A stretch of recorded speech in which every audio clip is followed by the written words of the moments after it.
السلام علیکم friends, welcome to my channel novel کہانی۔ کیسے ہیں آپ لوگ؟ امید ہے آپ لوگ خیریت سے ہوں گے۔ آج ہم شروع کریں گے زندگی کے دریچوں میں کی 24ویں قسط۔ تو چلیں جلدی سے شروع کرتے ہیں۔ شروع کرنے سے پہلے میرے چینل کو لائک اور سبسکرائب ضرور کر دیجیے گا۔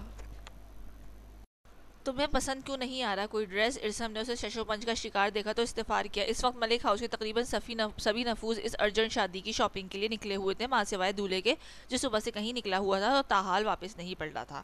اب اتنی ایمرجنسی میں کیسے سلیکٹ کروں ڈریس؟ وہ جواباً خفگی سے بولی تھی۔ اپنے کھڑوس اور سڑیل شوہر سے مشورہ لے لینا تھا نا کہ اسے کون سا کلر پسند ہے۔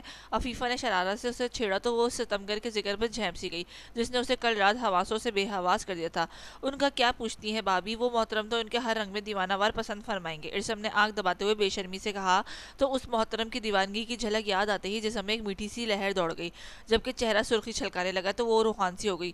بڑی دادو ان سب کو منع کرے نا، اس نے ہمیشہ کی طرح فرین بیگم کو شکایت لگائی تو انہوں نے فوراً اسے ساتھ لگاتے ہوئے سیلز گرل کے سامنے لا کر رکھ دیے۔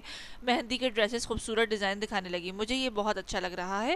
انہوں نے اورنج، پنک اور گرین کنٹراسٹ کے مزین ایک دیدہ زیب مہندی ڈریس پر ہاتھ رکھا تو اس کی آنکھیں چمکنے لگی۔ یہ بہت پیارا ہے بڑی دادو، اس نے فوراً ان کی پسند پہ مہر لگائی۔ دیکھو ہریشو، ساس کے ساتھ بنا کر رکھنا اچھی بات ہوتی ہے، لیکن یہ بہتر نہیں ہے کہ تم لالا سے ایک دفعہ ان کی پسند کا کلر پوچھ لو۔ فرین بیگم کو اشارے سے منع کرتے ہوئے انیلا نے عریشہ سے کہا تو وہ تذبذب ہونے لگی۔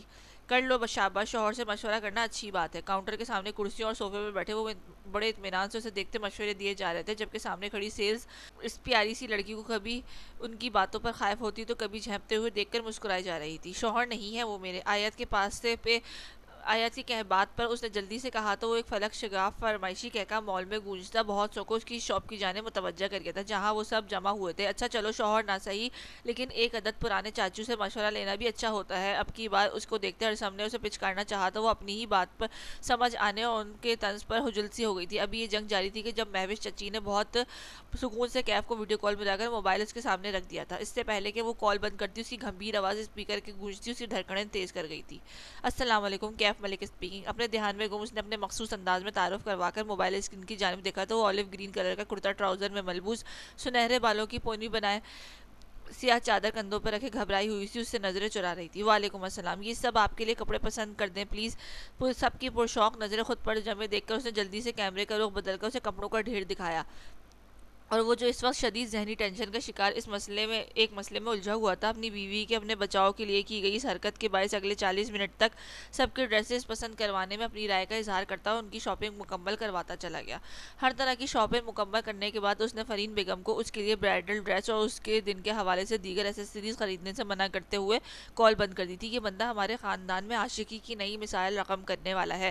برائڈل ڈریسز کی بابت جب سب کو علم ہوا تو سب نے کم و بیش یہی خیال دیا تھا، جسے سن کر بظاہر اس نے بہت ہی ذہنی اختلافات رکھتی عریشہ کو اپنی دھڑکنیں منتشر ہوتی محسوس ہوئی تھیں۔ آغا ہاؤس میں جہاں کچھ دیر قبل پر مسرت قہقہے گونج رہے تھے، وہاں اس وقت ایک غیر آرام دہ سی خاموشی چھائی ہوئی تھی۔ باپ کیا اتنا ظالم نظر آنے لگ گیا تھا سرمد سائیں کے بیٹے کا نکاح ان کی غیر موجودگی میں چوری چھپے کرنے پر مجبور ہو گئے؟ آغا ہاؤس کے وسیع لاؤنج میں بڑے سیاہ رنگ کے صوفوں میں ایک پر بیٹھے پیر سائی نے سرمد سائی کی طرف دیکھتے ہوئے بڑے ٹھنڈے سے لہجے میں استغفار کیا تو وہ شرمندگی سے سر جھکا کر رہ گئے۔ نکاح کی مبارک ہو آپ لوگوں کو، جو ہونا تھا وہ ہو گیا ہے، اور جو آج ہوا ہے وہ بہت بہتر ہوا ہے کہ رسم تو وہ ہے جو ٹوٹ چکی ہے، اب بے بنیاد دشمنی گھسیٹنے کا فائدہ نہیں ہے۔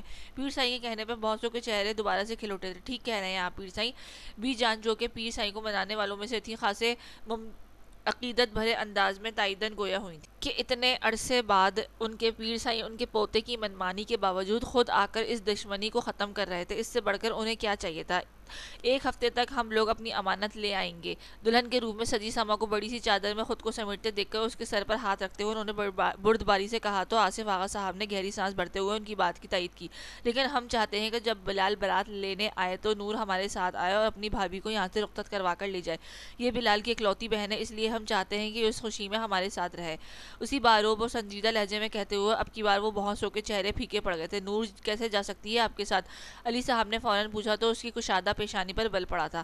اب اس سوال کا کوئی جواز نہیں بنتا میاں، وہ اپنے بھائی کی شادی کی تیاریوں کے لیے جلدی جائے گی، اب کے لہجے میں سنجیدگی دو چند تھی، جسے محسوس کر کے بی جان نے ان کی ناراضگی کے خیال سے سب کے یہ باور کروانے کہ سفیان گھر نہیں ہے کے باوجود انہوں نے نور کو تیار ہونے کا حکم جاری کر دیا ہے کہ ان کے خیال میں جب سب ختم ہو چکا ہے تو پھر ایسی رد و قط اور ٹال مٹول سے کام ہرگز نہیں لینا چاہیے۔ اور پھر اگلے چند ہی منٹوں میں دل میں ایک عجیب سے بھاری پن لیے سب کے ساتھ ملتی ہوئی نور ملک ہاؤس کی دہلیز پار کرتی جب گاڑی میں آ کر بیٹھی تو جانے کیوں دل بھر آیا تھا۔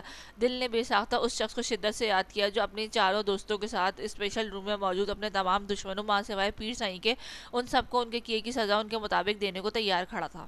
سیاہ کرولا بہت تیزی کے ساتھ پتھریلی سڑک پر بھاگتی جا رہی تھی جب ڈرائیونگ سیٹ پر بیٹھے سفیان نے بیک ویو مرر میں بیک سیٹ پر بے ہوش پڑی کشمالہ اور اس کے ڈھلکے سر کو کندھے سے ٹکائے مہابیر شاہ کو دیکھا تھا جو سمینہ شاہ ویر کے ساتھ الگ گاڑی میں جا چکی تھی۔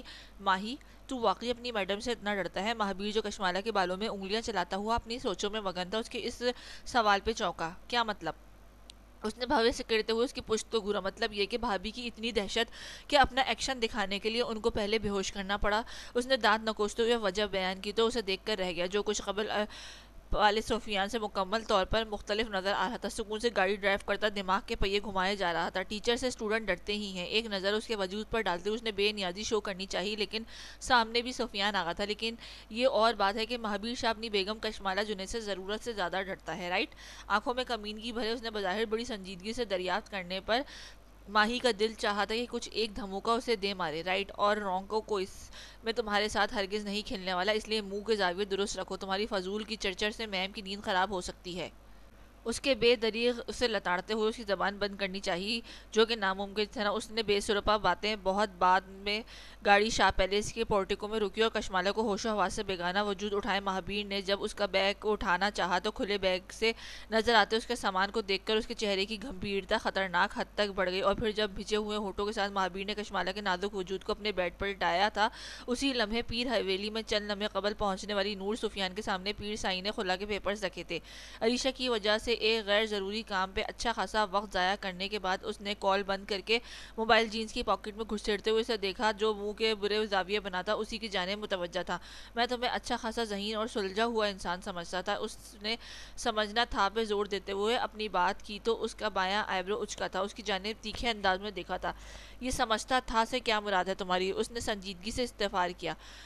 مراد بہت سیدھی سی ہے، اب کوئی ذہین اور سلجھا ہوا انسان تو فضول میں ایک گھنٹہ کپڑوں کے کلر سلیکٹ کرنے میں ضائع تو نہیں کرتا نا۔ دانت نکوستے ہوئے اس نے چمکتی آنکھوں کے ساتھ اپنی بات کی وضاحت کی تو کیف کے دانت کچکچاتے ہوئے ایک گھوسا اس کے کندھے پر رسید کیا۔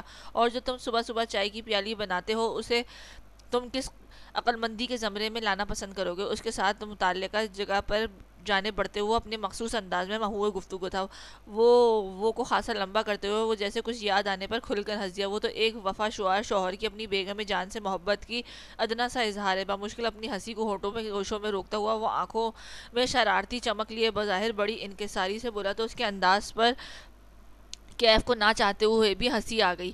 دو نہیں بلکہ 3 نمبر انسان ہو تم۔ مسکراتے آنکھوں کے ساتھ اس نے گویا تعصب کے اظہار کیا۔ تب تک وہ اس کمرے کے دروازے پہ پہنچ چکے تھے جہاں ان کے مجرم جمع تھے۔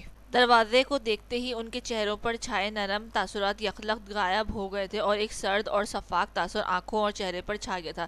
دروازہ ایک جھٹکے سے کھولتے ہوئے دونوں ایک ساتھ اندر داخل ہوئے تو وہاں ان سب کو ساتھ موجود ویر اور غزل نے ایک ساتھ پلٹ کر ان کی جانب دیکھا تھا۔ سفیان پلیز، پیر سائی واپس آ چکے ہیں، ہم نے کچھ دیر پہلے امتیاز خان کے موبائل پر ان کا میسج دیکھا ہے۔ غزل نے سفیان کے نزدیک آتے ہوئے آہستگی سے اسے اطلاع دی تو اس نے فوراً جیب سے موبائل نکال کر دیکھا کہ گھر سے کوئی کال یا میسج تو نہیں آیا مگر کوئی نوٹیفیکیشن نہ دیکھ کر اس نے سکون سے ایک اس کے اندر صلاحیت کر گیا تھا۔ اٹس اوکے، ابھی سب انڈر کنٹرول ہے، ان سب سے نمٹنے کے بعد ان سے بھی 2 ہاتھ کرتے ہیں۔ اسے تسلی دیتے ہوئے سب سے پہلے جمال سائی کی جانب بڑھا اور سختی سے اس کے سر کے بالوں کو جکڑتے ہوئے اس کا چہرہ اوپر اٹھایا۔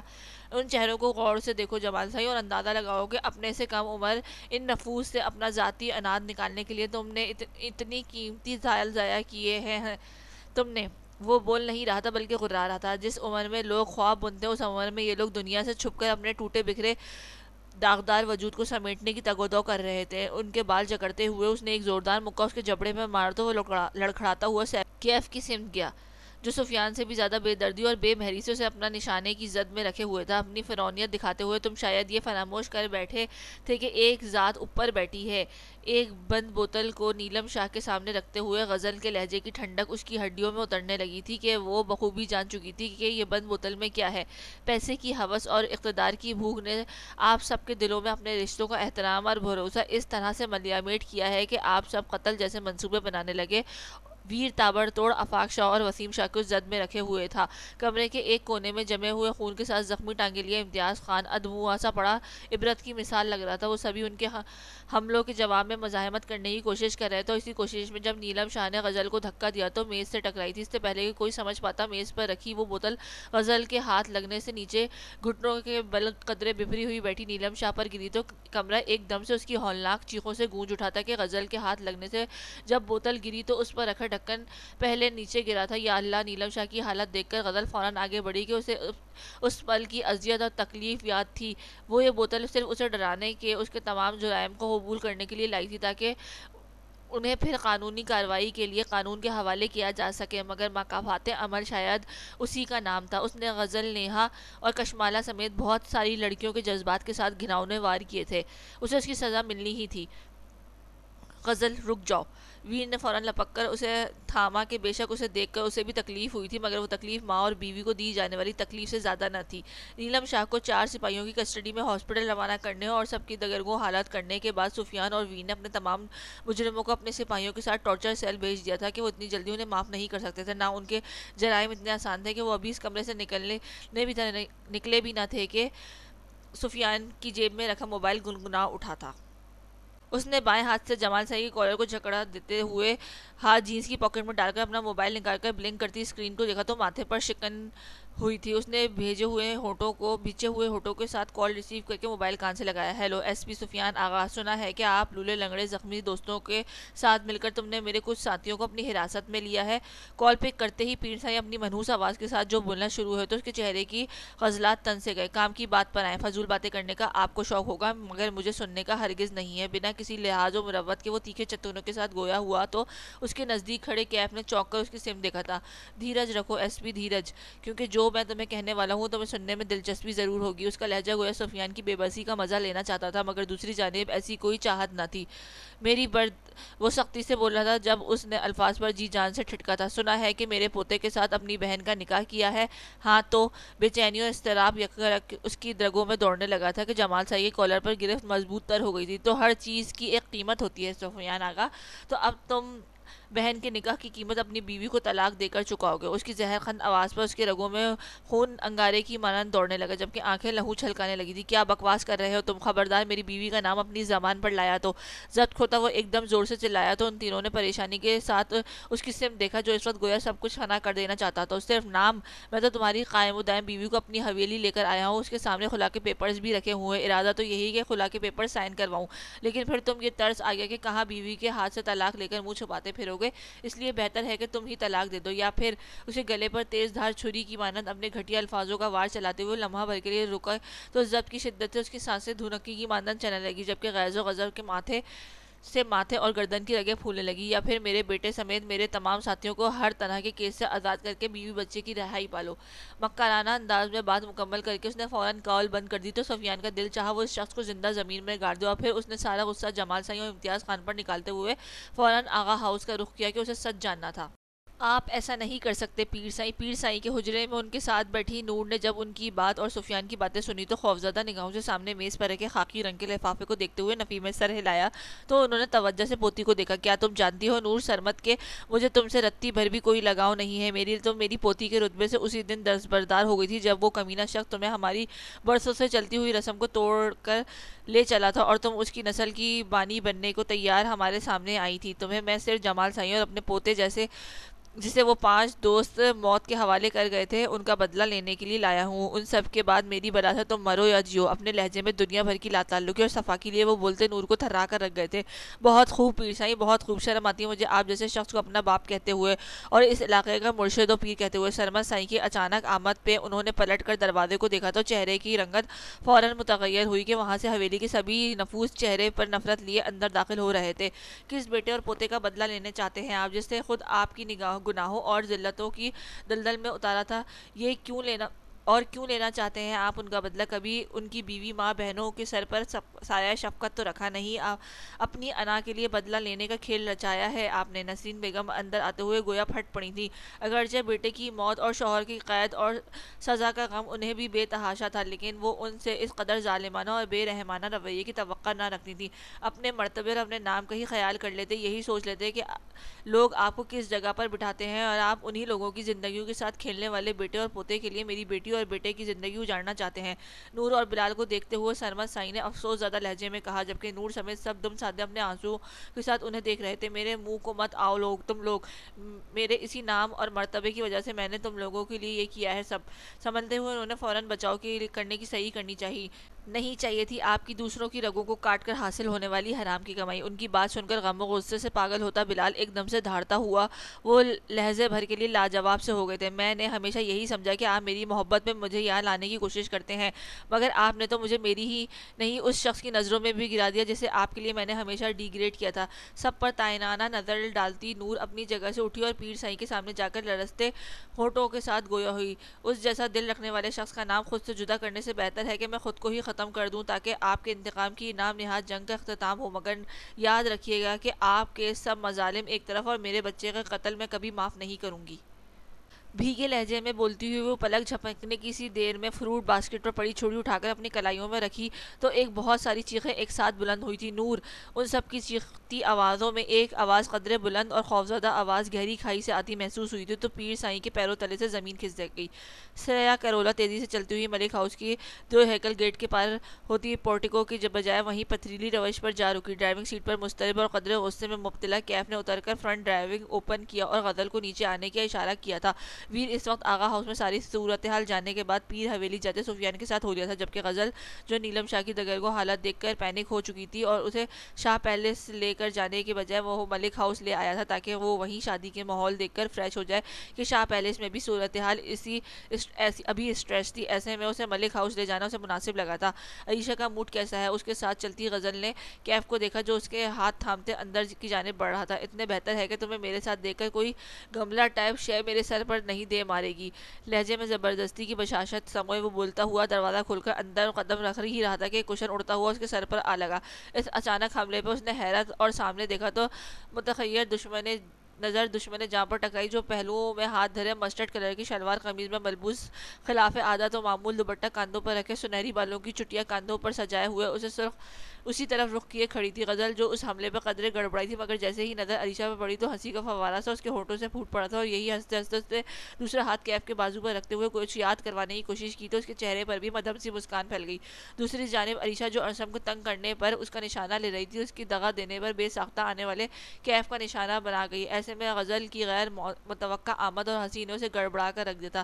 ابھی کوئی قدردان شوہر یہ کہہ رہا تھا کہ میری بیوی مجھ پر حملہ نہیں کرتی، مگر یوں ہی ہنستے ہنستے وہ آگے بڑھی تو عریشہ نے ایک نظر ان دونوں کے آپس میں جھگڑتے ہاتھوں اور مسکراتے ہونٹوں کو دیکھا تو دل میں عجیب سی لہر دوڑ گئی۔ ویر غزل کی زندگی کا سب سے بڑا سچ ہے، اس کے بغیر نہ اس کی کوئی دنیا ہے اور نہ کوئی زندگی، اور ویر کی آنکھوں کا تارا ہے اور یہ حقیقت دنیا جانتی ہے۔ ایک دم سے کیف کی گھمبیر آواز سماعتوں میں لہرائی تو اس نے سر جھٹک کر ان دونوں کے ہاتھوں سے نگاہ چرائی اور غزل نے آگے بڑھ کر اس کے گلے سے جا لگی۔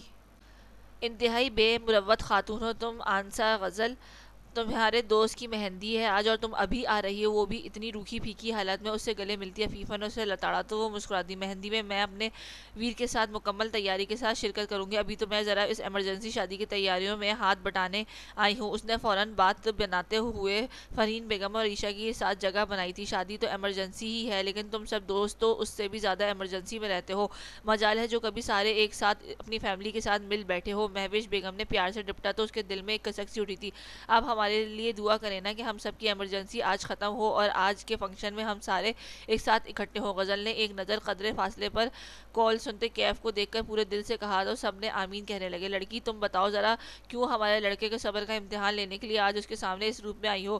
وہ عائشہ کی طرف متوجہ ہوئی جو کیف کو ان کی طرف آتے دیکھ کر کانشیس سی ہونے لگی تھی۔ خدا کا خوف کرو یار غزل، یہ عائشہ کے لیے تو لڑکی کا لفظ ہم ہضم کر لیتے ہیں لیکن یار یہ لڑکا ارسم نے شرارت سے کہتے ہوئے بات چھوڑی تو اس کی طرف دیکھا جو بڑے استحقاق کے ساتھ علیشہ کے ساتھ براجمان ہو گیا تھا، جو فرین بیگم اور غزل کے پاس پڑے فلور کشن پر اٹھ کر صوفے پر بیٹھ گئی تھی، لیکن جیسے ہی وہ اس کے نزدیک آ کر بیٹھا وہ کرنٹ کھاتی اٹھنے لگی، لیکن اس نے فوراً نظر بچا کر اس کا ہاتھ تھام کر اسے روکا تو اس کا دل دھڑک اٹھا تھا۔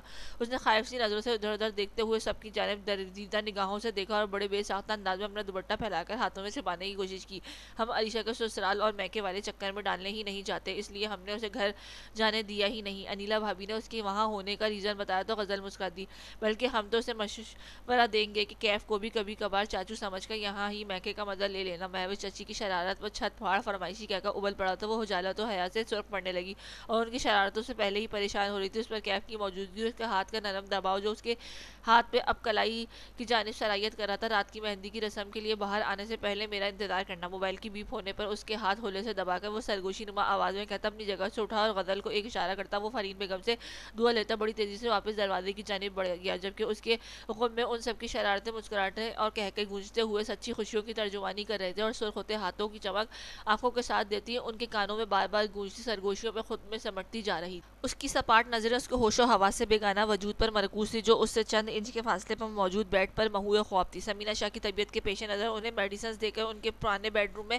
احسن شاہ کے ساتھ بھیج کر وہ اپنی کزنز جنہیں وہ ان کے والدین کے لیے سزا وہ نہیں دے سکتے تھے ان کو تسلی دلاسے دینے کے بعد وہ کچھ دیر قبل کمرے میں آیا تھا جہاں وہ ہنوز خواب غفلت کی شکار تھی۔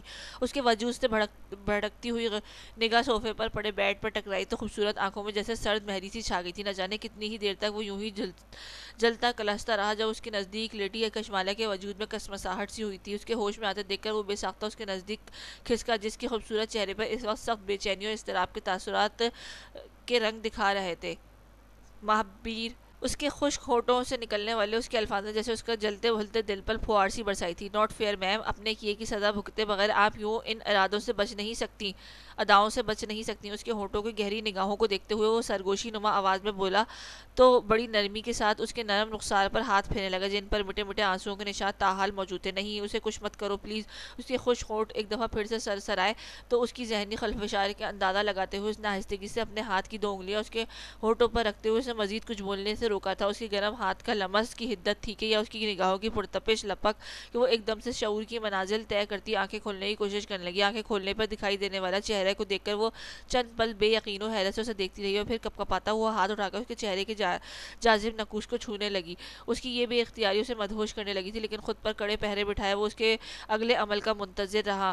مکمل خاموشی اور سکون کے ساتھ اس کے چہرے کے نقوش کو چھوتی کشمالہ جیسے اس کے وہاں ہونے کا یقین دہانی کرنے لگی۔ تو تم ٹھیک ہو؟ اس کے چہرے کو چھونے والی بےتاب ہاتھ اب گردن کو چھوتے سینے پر گردش کرتے اس کے مکمل ٹھیک ہونے کا یقین خود کو دلا رہے تھے، جبکہ نم آنکھیں بے یقینی سے اسے تکے جا رہی تھی جو قدرے اس کی جانب جھکا ہوا تھا، جبکہ اس کے ایسے بے خود انداز کے اندر لگی آگ مزید بھڑکائے جا رہی تھی اور یہ آگ شاید اب سب کچھ بہا لے جانے کے در پہ تھی۔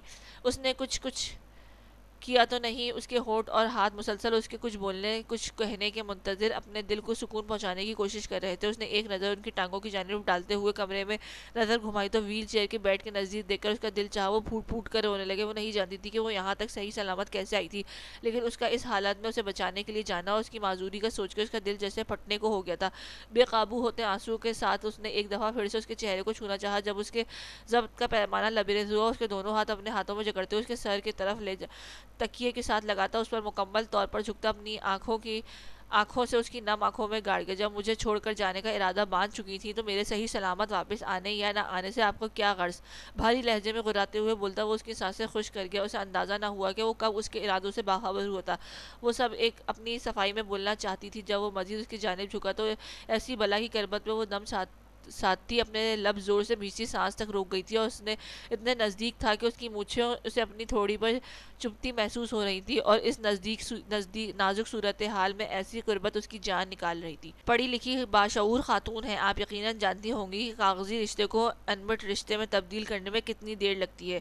اس کے چہرے کے ایک ایک نقوش کو اپنی بےتاب نگاہوں سے بوسہ لیتے ہوئے وہ دو معنی لہجے میں بولتا اس کی سانسیں خشک کر کے، جبکہ لہجے کی دو معنیت اور مضبوط ارادوں کی مہک اس کے چہرہ مارے خوف اور شرم کے سفید کر گئی تھی۔ نہیں، اس نے بے بسی سے نفی میں سر ہلاتے ہوئے اسے ٹوکنا چاہا جب وہ اس کی مدہوش نگاہوں سے اس کی گردن پہ لپٹے اس موتی کو دیکھتا ہوا اس پر مزید جھکا تو کشمالہ کو اپنی ٹانگوں سے جان نکلتی محسوس ہوئی کہ وہ دیوانہ اور اسی گردن کو اس کے لمس کی حدت سے مہکاتا اپنے پیار اور جنون کی مہریں ثبت کرتا جا رہا تھا۔ اور اپنے خوف اور شرم و حیا میں مبتلا کشمالہ یہ تک سوچ نہ پا رہی تھی کہ ویل چیئر پر بیٹھا وہ شخص کس طرح بنا سہارے کے اس پر مکمل طور پر جھکا اپنی مرضی سے حرکت کیے جا رہا تھا۔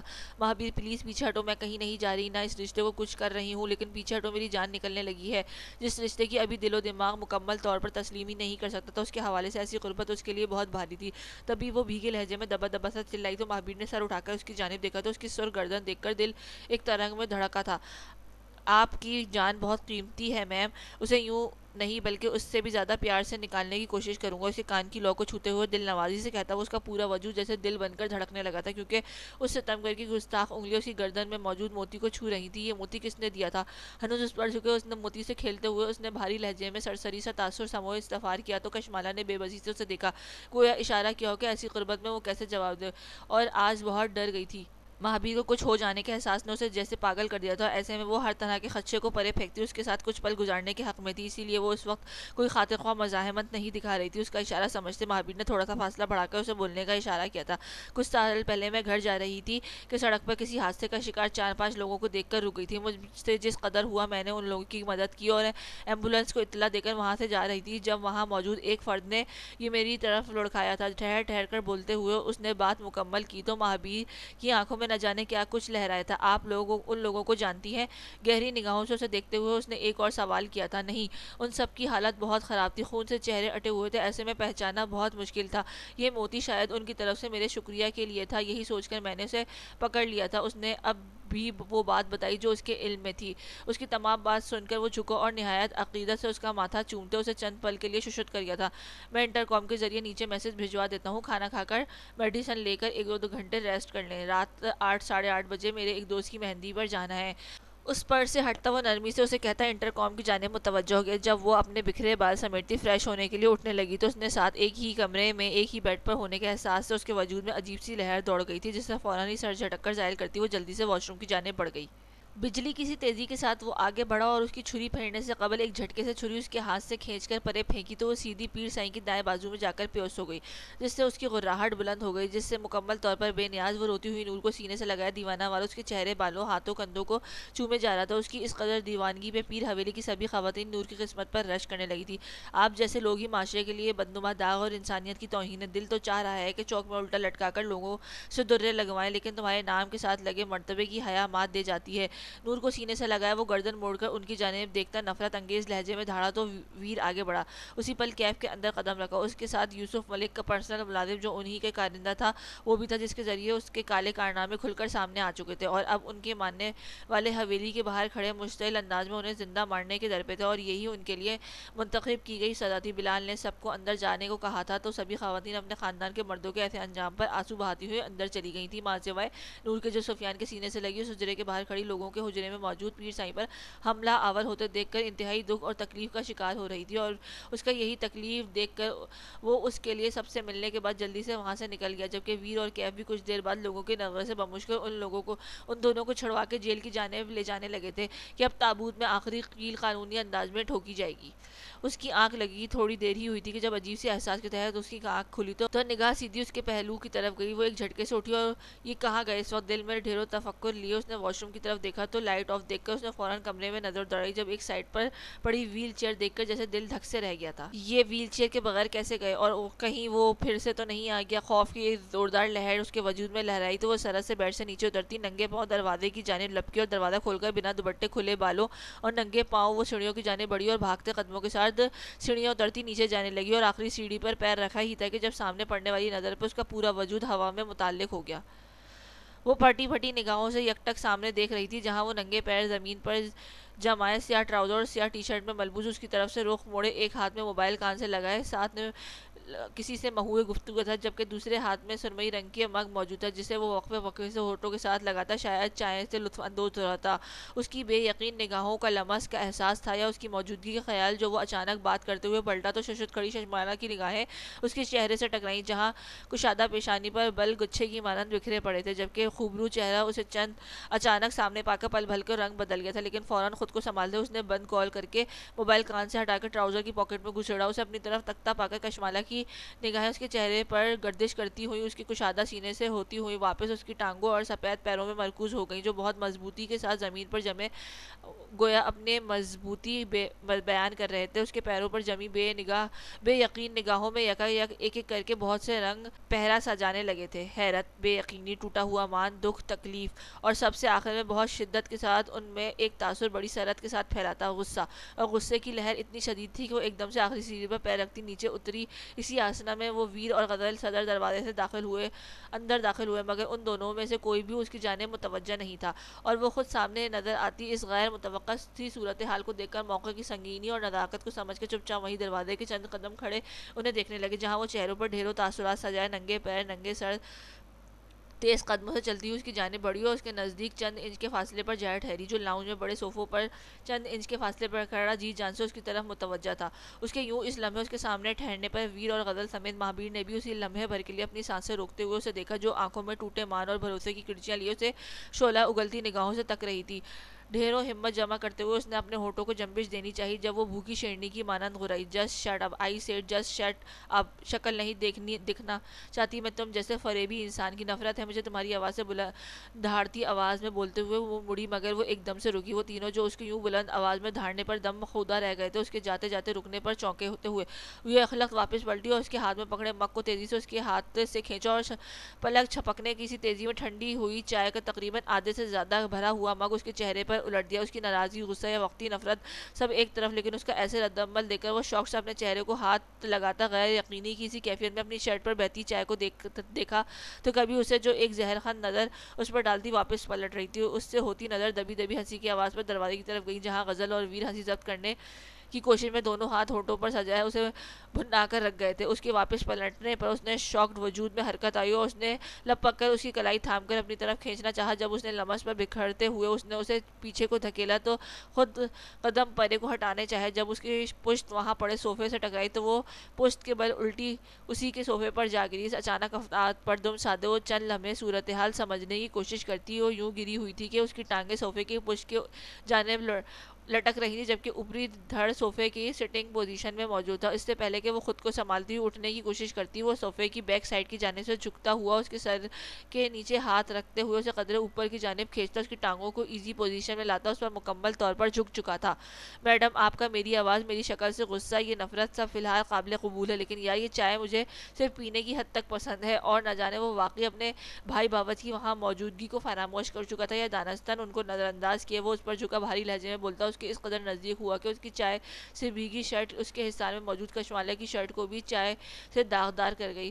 دور ہٹو مجھ سے، جھوٹے انسان، نفرت کرتی ہوں میں تم سے۔ اس کے سینے پر زور سے ہاتھ جماتی وہ غم و غصے میں حائل ہوتی، شرم سے مرعوب ہوتی بلند آواز میں چلائی تو اس نے بڑی جرأت سے اپنی انگشت شہادت اس کے ہونٹوں پر جمائی تھی۔ ریلیکس، اس چیز کا پرچار مت کریں جو آپ کبھی نہیں کر سکتی۔ اس کی نفرت کے دعوے کے جواب میں گہرے انداز میں بولتا ہوا اس کی دھڑکنوں میں انتشار برپا کر گیا تھا، اور وہ چند لمحوں اس کے لیے لاجواب سے ہو گئے تھے، مگر فوراً ہی خود کو سنبھالتے ہوئے اس نے غضب کی مزاحمت کرتے ہوئے اس کے توانا وجود کو خود سے دور کرنا چاہا، لیکن بے سود۔ اس مختلف قسم کے تاثرات سے مستفید چائے سے آپ بھی لطف اندوز ہوں۔ اس کی مزاحمت کو بڑی سہولت سے روکتا ہوا اس کے چہرے پر جھکتا اپنے رخسار اور ہونٹوں سے لکیروں کی صورت بہتی چائے کی جانب اشارہ کرتے ہوئے معنی خیزی سے اس کے ہونٹوں کی طرف دیکھتا تو مچل اٹھی تھی۔ تم نے اب اگر مجھے چھونے کی کوشش کی تو میں خود کو کچھ کر بیٹھوں گی مہابیر۔ اس کے لہجے میں واقعی اس لمحے کچھ کر گزرنے کا جنون محسوس کر کے وہ وہیں ڈرتا چند لمحے اس کے خوبصورت چہرے کو دیکھتا رہا، پھر گہری سانس بھرتے ہوئے اس پر سے اٹھا اور وہ بھی فوراً سے اٹھتی شکوہ کناں نگاہوں سے اسے دیکھنے لگی۔ یہ چائے کا مگ جو تم پر گرا ہے اسے تو تم برداشت نہیں کر پا رہے ہو، اور مجھ پر جو تم نے ساتوں آسمان توڑے ہیں اس کا ازالہ کون کرے گا؟ اس نے شکوہ کناں لہجے میں محسوس کرتی نم کرچیوں سے اس کا دل تڑپ اٹھا تھا۔ کشمالہ، پہلی دفعہ لفظ اس کے حلق میں اٹکنے لگا تھا۔ میرا نام لینے کی جرات مت کرنا، میں تمہارے لیے ہمیشہ میڈم تھی اور رہوں گی، جس کا تم نے کالج یونیورسٹیز کے برگر بچوں کی طرح تماشا بنا کر رکھ دیا ہے۔ تمہارے معذور ہونے کا احساس نے مجھے میری ذات، میری عزت نفس سب کچھ بھلا کر یہاں رہنے پر مجبور کیا۔ جب اس عورت کے پیسوں کی غوض مجھے اس گھٹیا کھیل کا حصہ بنایا تو میں اپنا کام مکمل ہونے کے بعد یہاں سے جا سکتی تھی، لیکن میں ٹھہری رہی صرف تمہارے لیے۔ غم زدہ لہجے میں بولتے ہوئے بات کے اختتام میں اس کی قدرے بلند آواز میں کہتے ہوئے اس کی جانب دیکھا تو اس کے لہجے کی تکلیف اور اذیت اس سمے وہ تینوں محسوس محسوس کر کے تڑپ سے گئے تھے۔ میں تمہارے لیے یہاں ٹھہری رہی کہ تمہیں تمہاری ماں سے ملوا سکوں گی۔ تم اپنے پیروں پر چل کر ان تک نہیں پہنچ سکتے، لیکن تمہیں کچھ پڑھا سکوں تاکہ تمہاری معذوری تمہاری کمزوری نہ بنے۔ تمہارے پاس اگر کوئی ہنر کوئی فن آ جائے لیکن تم میرے خلوص کا تماشا بناتے رہے، تمہارے لیے یہ ہمیشہ سے ایک کھیل رہا ہے، تبھی تم میرے ساتھ دل لگی کرتے رہے کہ جتنے دل بند کمرے میں رہنے کا ناٹک کرنا ہے، تب تک اس عقل سے پیدل میڈم سے دل بہلاتے ہیں۔ زہر خان تو متفکر لہجے میں بولتی وہ غم و غصے کی انتہا کر گئی جب اس کی آخری آواز پہ اس کے ضبط جیسے آخری حدود کو چھونے لگا تھا۔ کشمالا، وہ جو کبھی اسے اس کے نام سے بلانے کی ہمت نہیں کر سکتا تھا، اس نے پکارا بھی تو کب، کس موقع پر اور کس بات پر؟ یہ سوالات اور ان سوالات سے جڑے احساسات نے وہاں موجود چاروں نفوس کو دل گہرے ملال سے پر کر دیے تھے۔ مجھے میرے نام سے مت پکارو، اس نے طرز تخاطب پر دل سے اٹھتی تکلیف اس قدر زیادہ تھی کہ صوفے کے پاس پڑی میز پر رکھے گلدان کو سختی سے ہاتھ مارتی اتنی زور سے چلائی کہ حلق میں دراڑے سے پڑنے لگی۔ تو مہابیر کے لہو رنگ آنکھیں سلگنے لگی تھی۔ پہلے میرے یہاں سے جانے کی بہت ساری دوسری وجوہات تھیں، لیکن اب تو تم نے میرے یہاں ٹھہرنے کی ہی وجہ ختم کر ڈالی، پر ملال لہجے میں کہتے ہوئے وہ ایک جھٹکے سے پلٹی تھی۔ جہاں کچھ فاصلے پر کھڑی غزل اور ویر کو دیکھ کر ٹھٹک گئی، کیونکہ وہ اس کے لیے اجنبی تھے۔ تبھی بنا مزید ٹھہرے وہ بھاگنے کے سے انداز میں سیڑھیوں کی جانب بڑھی تو بہتے ہوئے آنسوؤں کی دبی اس طرح کی باعث 2-3 دفعہ پیر لڑکھڑائے تھے، جبکہ لاؤنج میں شل کھڑا مہابیر خالی نظروں کے ساتھ کھڑکیوں کو تکتا جا رہا تھا۔ نہ جانے کون سے وہم کے پردے تھے درمیان میں حائل، کیوں تیری ذات میری ذات نہ ہونے پائی؟ بی جان کے کمرے میں اس کی دبی دبی سسکیوں کی آواز وقفے وقفے سے بلند ان سب کو بے چین کر رہی تھی۔ بس کرو میری بچی، اس میں تمہارا کوئی قصور نہیں ہے، وہ تو میرے اندھے یقین نے تمہیں اس تکلیف سے دو چار کیا ہے۔ پیر حویلی میں جو کچھ ہوا وہ دیکھ کر اس کی طبیعت خراب ہو گئی تھی، اس لیے وہ ہاسپٹل سے اسے چیک اپ کروا کے گھر لایا تھا، اور جب سے لایا تھا وہ یوں ہی روئی جا رہی تھی۔ مجھے نہیں پتا تھا کہ وہ ایسے ہوں گے، وہ اقتدار کی ہوس میں انسانیت سے کھیل جائیں گے۔ سسکیوں کے درمیان بولتی ہوئے نہ جانے ان کے رویے پہ رو رہی تھی یا اس کے انجام پر وہ خود نہ سمجھ پا رہی تھی۔ خود کو ہلکا نہیں کرو بیٹا، یہ سب یوں ہی لکھا ہوا تھا، اس کے رونے پر کوئی فائدہ نہیں۔ اپنے باپ اپنے بھائی کے لیے دعا کرو، وہ ان کے نقش قدم پر نہ چلے بلکہ ان کے مظالم سے ستائے لوگوں کے لیے نجات دہندہ بنے۔ آغا صاحب نے مطامنت سے کہتے ہوئے اسے اس فیس سے نکلنا چاہا تو اس کے لفظوں پہ اس کا روا روا آمین کہنے لگا۔ خود اٹھ کے فریش ہو، پھر سفیان کے دوست کی مہندی پر جانا ہے۔ روما بیگم نے دانستر اس کی توجہ ہٹانے کو کہا۔ اس کی مسلسل گریہ زاری اس کے اندر پنپتی جان کے لیے ہرگز فائدہ مند نہ تھی، اس لیے سبھی اس کے اس فیس سے نکلنے کی کوشش میں تھے کہ جو ہونا تھا وہ ہو چکا تھا، اب اس پر ملال کرنے کے سوائے اذیت کچھ نہیں ملنے والا تھا، اس لیے جو پاس تھا اس پر خوش ہونے کے لیے اس اذیت کو فراموش کرنا ضروری تھا۔ سما چلو اٹھو، بھابھی کو بھی تیار کرو اور خود بھی تیار ہو۔ آمنہ بیگم نے قدر مرجھائی سی بیٹھی سما کو مخاطب کیا تو وہ چوکی اور پھر خود پہ بشاشت طاری کرتے ہوئے بولی، بھائی مجھے کنفرم بتائیں کہ مجھے بھابھی والا رول ادا کرنا ہے یا نند والا، ایسے مجھے کنفیوز نہ کریں۔ اس کی شاکی سے انداز پر روتی ہوئی نور نے ہونٹوں پر بھی ہلکی سی مسکان پھیل گئی، جسے دیکھ کر سب نے سکھ بھرا سانس خارج کیا۔ بہت آسان سا حل ہے، یہاں تم نند بن کر رہا کرو اور اپنے سسرال میں بھابھی کا کردار ادا کر لینا۔ مشل نے برخستگی سے مشورہ دیا تو سب نے ششومت سے تائید کی۔ لڑکیوں کو اپنی باتوں سے مگن دے کر آصف اور علی صاحب مسکراتے ہوئے باہر چلے گئے، یا پھر اپنے مزاجی خدا محترم بلال شاہ سے پوچھ لینا کہ انہیں نند اور بھاوج میں سے مسکین سا رشتہ کون سا لگتا ہے، پھر اس کے بعد اس کے سامنے وہ روپ دھار لینا۔ مشل کے مشورے کے جواب میں ہمدان نے سنجیدگی سے مشورہ دیا تو وہ حجل سے ہوتی دو ہتھے اس کے کندھے پر رسید کر گئی۔ میں تمہیں کوئی اور مخلوق لگتی ہوں جو گاہے بگاہے روپ دھارتی ہوں، ہٹو پرے، اس وقت ذرا مجھے اپنی بھابھی کے ساتھ وقت گزارنے دو۔ پھر انہیں سائڈ پہ کرتی وہ نور کو اٹھاتی بول رہی تھی جب عروج نے اس کی بات منقطع کی۔ پھر تھوڑی دیر بعد اسے بھابھی کے بھائی کے ساتھ بھی وقت گزارنا ہے، سنا ہے وہ بھی انوائٹڈ ہے۔ اس کی شرارتی انداز پر جی جان اور مما اور ممانیوں کی موجودگی کے باعث وہ اچھی خاصی جھیپ سی گئی تھی، جبکہ اس کے خوبصورت چہرے پر چھائے بلال کے نام کے شرم و حیا کے رنگ اس قدر بھلے لگ رہے تھے۔ اس کے ساتھ کھڑی ہوتی نور نے بے ساختہ اسے ساتھ لگاتے ہوئے اس کے رخسار چوما تھا۔ ہمیشہ خوش اور سدا سہاگن رہو، اس کے نم مگر محبت بھرے لہجے میں سچی دعاؤں کی مہک تھی، اور یہ سب محسوس کرتی ہوں وہاں موجود سبھی خواتین محبت سے مسکرا دی تھیں کہ آج پہلی دفعہ نور مکمل طور پر اس گھر اور اس کے مکینوں کی ہوتی نظر آئی تھی، جبکہ اپنے کمرے میں بڑھتے نور شدت سے اس شخص کی آمد کی منتظر تھی جسے آج وہ اس کی محبت کا جواب اسی محبت کے ساتھ دینے کی متمنی تھی۔ اور میرے ہاتھ پر رکھ دے اپنی توجہ بھرے ہاتھ اور غلط کر دے بچھڑے جانے کی افواہوں کو۔